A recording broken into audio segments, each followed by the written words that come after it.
C'est parti pour le problème numéro 2 de l'examen de 2016. Problème numéro 2, la société Transrapide est une entreprise de transport public routier de marchandises qui exploite un parc de 15 véhicules articulés, tracteurs plus semi-remorques, de PTRA 44 tonnes. Ces véhicules se répartissent comme suit. 5 en pleine propriété, 5 pris en location et 5 pris en crédit bail. Elle exerce son activité sur tout le territoire français. 2 véhicules sont donnés en location avec conducteur et un autre sans conducteur à un industriel local. Question 1. Les conducteurs Transrapides sont des conducteurs dits longue distance. Quel est le critère retenu pour classer les conducteurs dans cette catégorie? Alors, question 1, pardon. Question 1, petit a. Alors, sont considérés comme chauffeurs longue distance tous les conducteurs prenant au moins 6 repos, 6 repos journaliers hors domicile, hors du domicile. Donc, 6 découchés, grosso modo, c'est ce que ça veut dire. Plus de 6 découchés, il sera considéré comme un chauffeur longue distance. Petit b, les frais de déplacement qui leur sont versés sont-ils des éléments constitutifs de leur salaire? Dans quels documents remis aux salariés sont-ils habituellement mentionnés? Donc les frais les frais de déplacement qui leur sont versés ne peuvent pas être pris en compte dans le salaire. Ils doivent être mentionnés sur le bulletin de paye. Donc, pas salaire. Ce sont des frais qui sont mentionnés sur le bulletin de paye, donc comme des frais de déplacement et non pas comme du salaire. Alors le document remis est la fiche d'activité où il y a le récapitulatif des frais liés au déplacement. Donc ils doivent demander la fiche d'activité. Où là il y a tous les découchés hors du domicile ainsi que toutes les primes. Donc ça n'est pas du salaire, ce sont des frais de déplacement. Question 2. Quelle est en France, pour un véhicule isolé tracteur plus semi-remorque type fourgon, la largeur maximale autorisée? Donc largeur maximale autorisée 2,55 m pour un type fourgon et un frigo c'est 2,60 m. Quelle est la longueur maximale autorisée? Donc pour un véhicule tracteur plus remorque, 16,50 m de longueur. Donc largeur, longueur. Question 3. Quels sont les documents devant accompagner une semi-remorque lors d'un transport public routier de marchandises? Donc, bien sûr, certificat d'immatriculation, donc carte grise, d'immatriculation, certificat bien sûr d'assurance, attestation, assurance.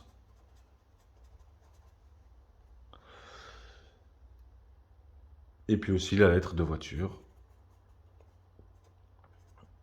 Des marchandises transportées. On pourrait rajouter éventuellement, bon ça sera plus dans le tracteur mais pas dans la remorque, la copie conforme de la licence communautaire. Ensuite, question 4. Question 4. Quelles sont les exigences réglementaires pour exercer la profession de transport public routier de marchandises? Donc, capacité financière, capacité professionnelle,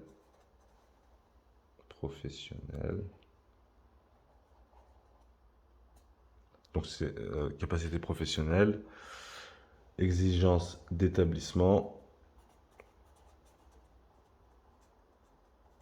et honorabilité. Voilà les 4 exigences pour ouvrir une... Donc ça c'est petit A, pour ouvrir une entreprise de transport de marchandises. Alors, sachant que le montant des capitaux propres est de 65 000 euros, l'entreprise Transrapide satisfait-elle la capacité financière exigée par la réglementation? Justifiez votre réponse. Alors, en sachant que pour le premier camion, la capacité financière, premier camion, la capacité financière exigée est de 5 000 euros, et pour tous les camions suivants, ce sera 5 000 euros supplémentaires. Alors lui, il a 14 camions, donc 9 000 euros, plus 13 camions, donc fois 5 000 euros, ce qui nous fait un total de 74 000 euros. Alors, lui, il a une capacité financière. Alors, comme il a une capacité financière de 65 000 euros, le montant ne suffit pas. Suffit pas.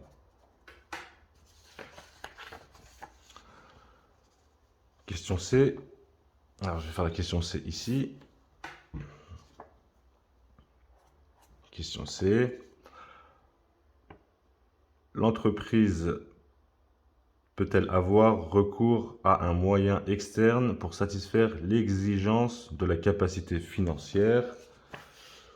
Oui. Alors, comme le montant des capitaux propres est supérieur à 50% du montant total, elle peut avoir des garanties bancaires. Donc, elle peut avoir des garanties bancaires. L'Adréal autorise garantie bancaire si à hauteur de 50%. Donc, grosso modo, il a besoin de 74 000 euros. 74 000 euros, donc divisé par 2. S'il avait 37 000 euros, s'il avait que la moitié de cette somme, il pourrait demander des garanties bancaires à hauteur de 50%, l'Adréal lui accorderait. S'il avait moins d'argent que 50%, l'Adréal lui refuserait donc de satisfaire à ses... car il n'a pas le montant exigible en fait. Ensuite, question 5.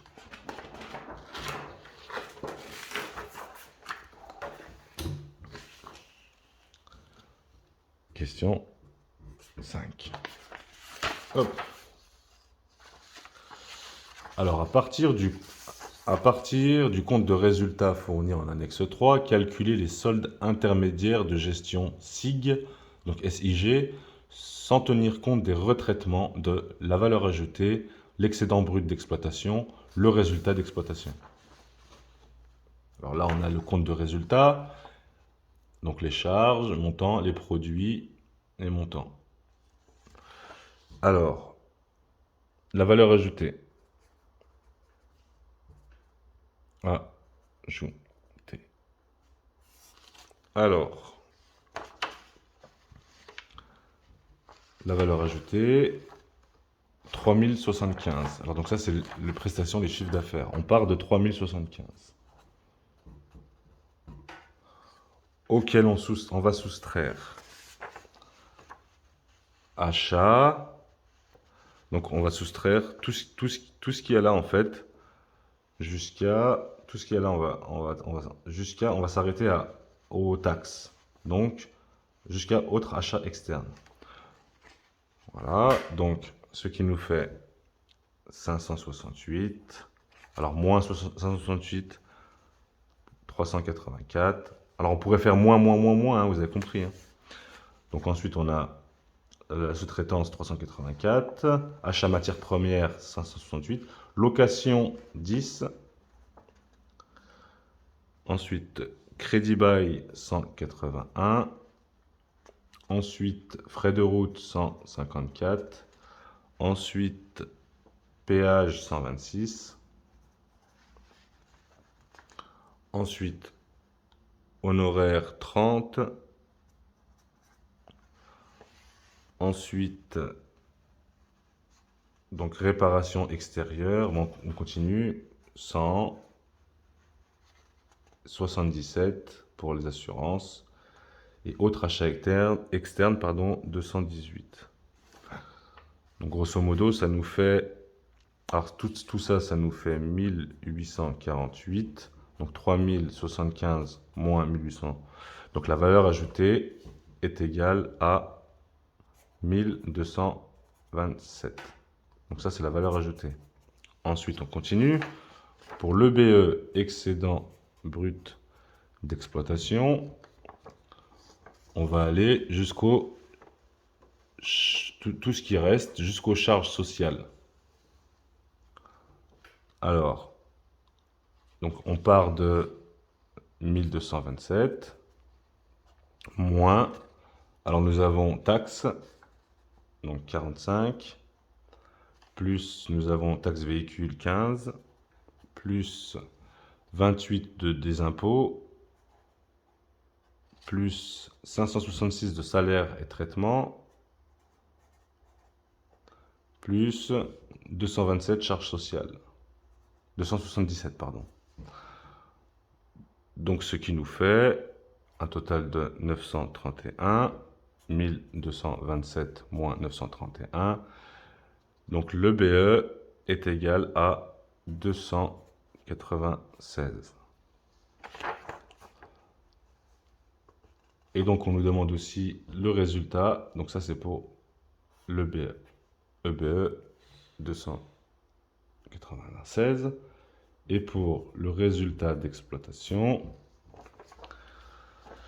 donc le résultat d'exploitation, on part de 296 moins donc les dotations amortissement, ce qui nous fait 74. Donc voilà pour les trois valeurs. Question 6. Question 6. Dans les entreprises de transport, pour le calcul et l'analyse des soldes intermédiaires de gestion, certains postes doivent être retraités pour tenir compte des spécificités du transport. Quels sont les trois postes à retraiter et de quelle manière? Alors, donc là on a la question 6. Donc les trois postes à retraiter donc sont la sous-traitance. Donc la sous-traitance est à soustraire des autres charges externes et aussi à soustraire du chiffre d'affaires. Donc on doit l'enlever, soustraire des autres charges externes et aussi l'enlever du chiffre d'affaires. Donc du chiffre d'affaires de départ et autre charge externe qui se trouve là, des 218. Deuxième poste, le crédit bail. Crédit bail. Donc lui est à soustraire des autres charges.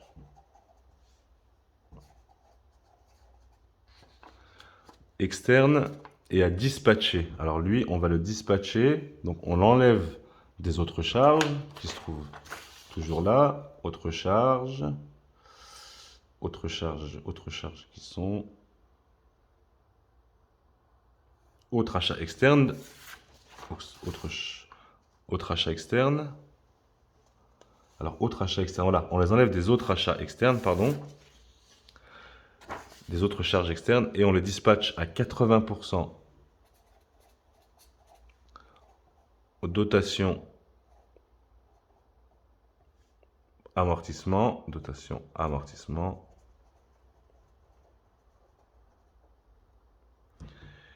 et à 20% charges financières.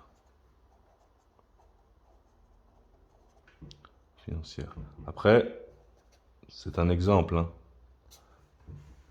Donc, le crédit bail, 80% on le rajoute aux dotations par amortissement et 80% on le rajoute aux charges financières. Donc les charges financières, c'est là, hein. Charges financières. Et ensuite, on nous dit aussi, donc le troisième, le personnel intérimaire.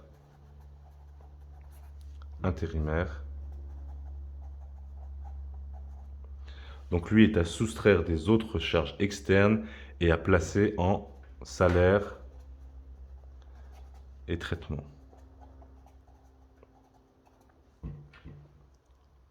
Donc voilà, pour les trois postes qui sont à retraiter, sont la sous-traitance, on les retire des autres achats externes, et la sous-traitance, on la retire également du chiffre d'affaires du produit de départ. Ensuite, le crédit bail, on le retire des autres tâches et on le met à 80% dans les dotations par amortissement et à 20% dans les charges financières. Et le personnel intérimaire, on les retire du personnel intérimaire et on le met, on le retire, pardon, on le retire, non, on le place, pardon, on le place dans salaire et traitement. Ensuite,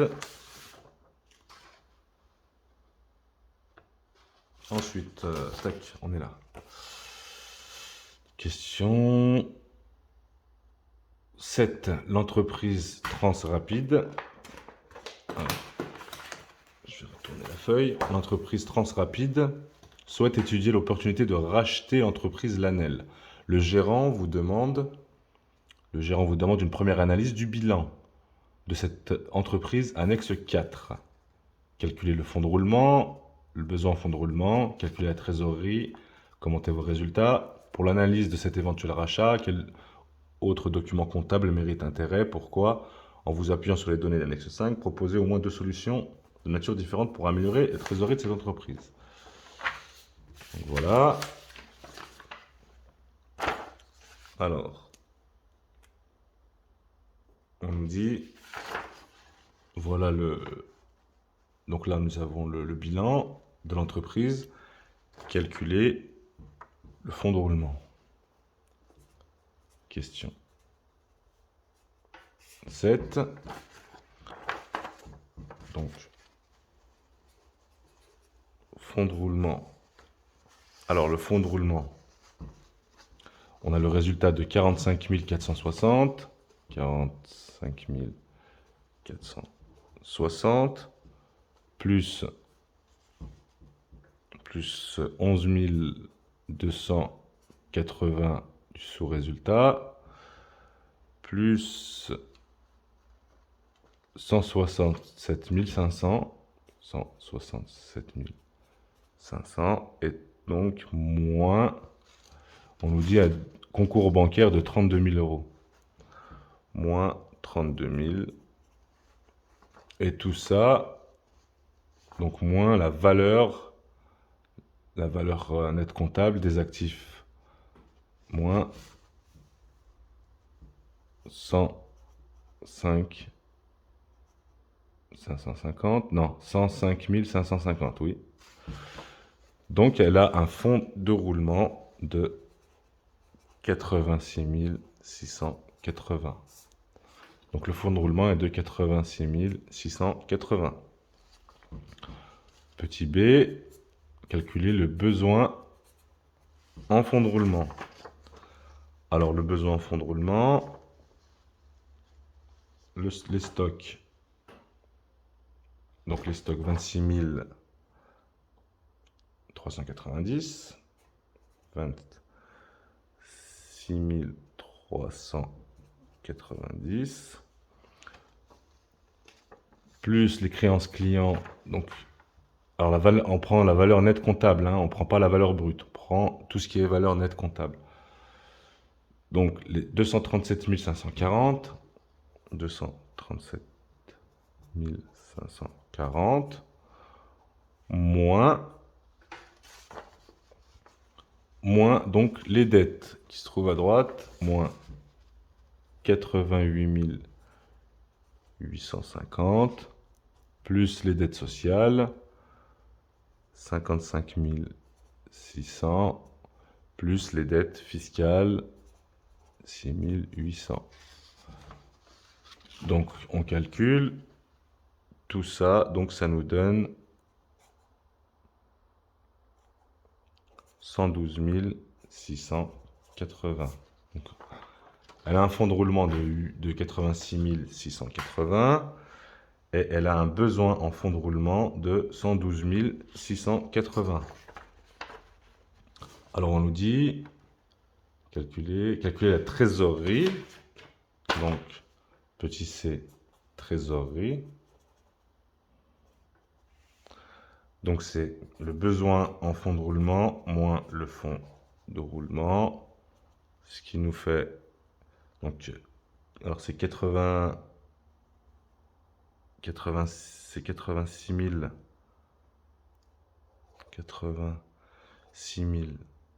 680 moins 112 000, alors c'est 80, tac tac tac, moins 112 680, ce qui nous fait 26, donc ça nous fait moins 26 000 euros. Alors j'ai un doute sur les 86 000, 88 680. Donc elle a une trésorerie négative de moins 26 000 euros. Petit d, donc commentez vos résultats.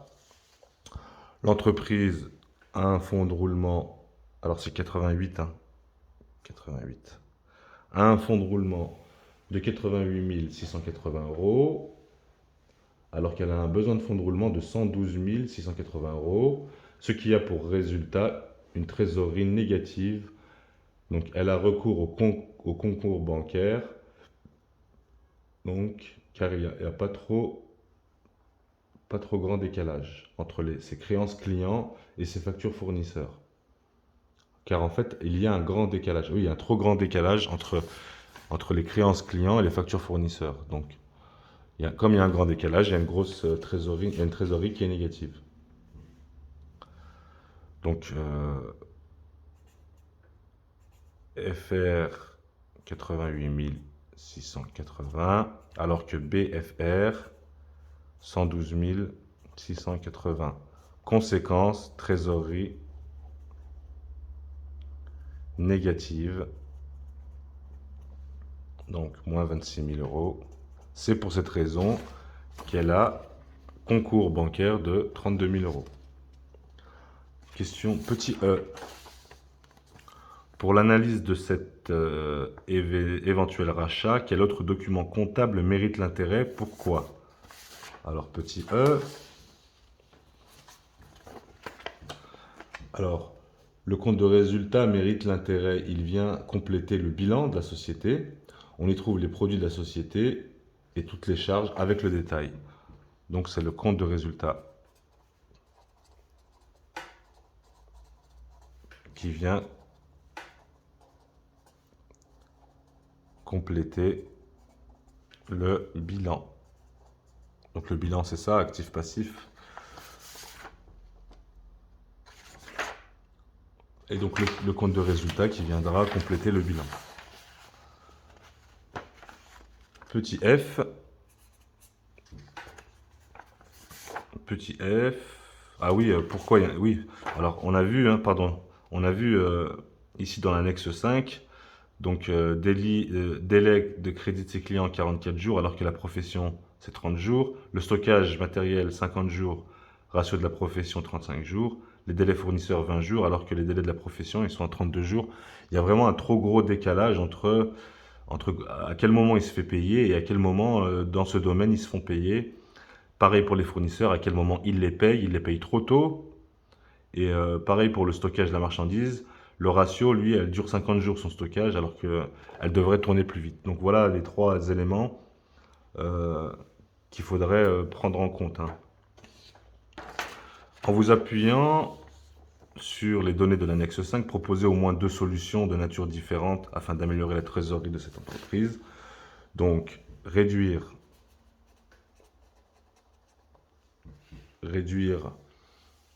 les crédits